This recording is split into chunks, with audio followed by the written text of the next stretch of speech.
Nous sommes à Bazeilles dans les Ardennes, où la société Unilin fabrique des panneaux de fibres de bois.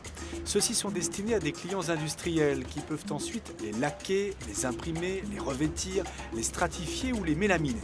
À terme, les panneaux transformés servent à l'aménagement intérieur, l'industrie du meuble ou l'agencement.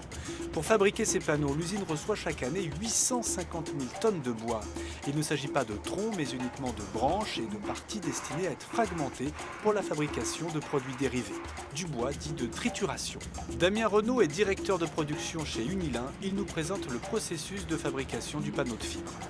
Donc là, nous arrivons au parc à bois où on reçoit les différentes essences de bois donc qui sont stockées dans des piles différentes pour être ensuite repris et transportés vers notre hachoir. Chargé par une pince dans le stock, le bois passe ensuite dans un tambour pour être écorcé. Une fois cette opération terminée, il est broyé en plaquettes dans le hachoir, lesquelles sont ensuite stockées dans les silos.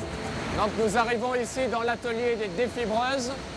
On a en bas le tamisage des plaquettes, le lavage, le silo de mélange. On va séparer les très grosses plaquettes qui vont repasser dans un broyeur. Également les toutes fines qui vont être transportées vers l'extérieur et les bonnes plaquettes qui vont être envoyées vers le défibrage. Ensuite, nous allons pré-cuire et cuire les plaquettes. Nous allons les défibrer. À la sortie des défibreuses, on va encoller la fibre, c'est-à-dire que la fibre arrive par le gros tuyau gris là, et en passant devant les injecteurs, emmène la colle qui est injectée. La fibre va être envoyée vers le séchoir où on va mélanger la fibre avec l'air chaud qui vient de la chaufferie pour obtenir l'humidité de la fibre désirée pour la fabrication de nos panneaux. Et au niveau des presses, on forme ce qu'on appelle un matelas de fibre qui va passer dans une pré-presse pour enlever le plus d'air possible. Et le matelas va ensuite rentrer dans la presse où la température, la pression et la vitesse sont trois paramètres importants pour la fabrication du panneau.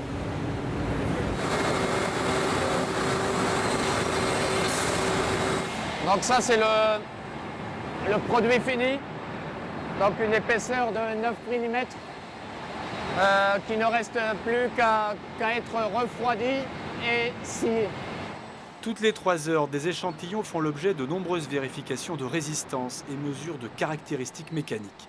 In fine, les panneaux présentent de nombreux avantages, comme nous l'explique Alessandro Palermo, le directeur général de l'usine. Alors tout d'abord, ils nous permettent d'utiliser des bois de trituration qu'on va transformer en panneaux de fibre et ça va nous permettre d'avoir des panneaux larges, de différentes épaisseurs, meilleur marché que de faire ça avec du bois brut. Parallèlement, l'usinage en est simplifié, la stabilité du panneau est bien supérieure à du bois massif et ensuite on a des caractéristiques mécaniques et des densités qui sont très intéressantes et qui permettent aux industriels d'avoir un produit constant et qui vont pouvoir travailler dans de meilleures conditions. Ils sont peu déformables ou très faiblement déformables, ils ne fissurent pas, on peut les transformer en panneaux qui vont résister à l'eau, des panneaux qui vont résister au feu, ou des panneaux standards qui vont être pour des utilisations classiques. Donc ça offre vraiment une variété d'utilisation très importante.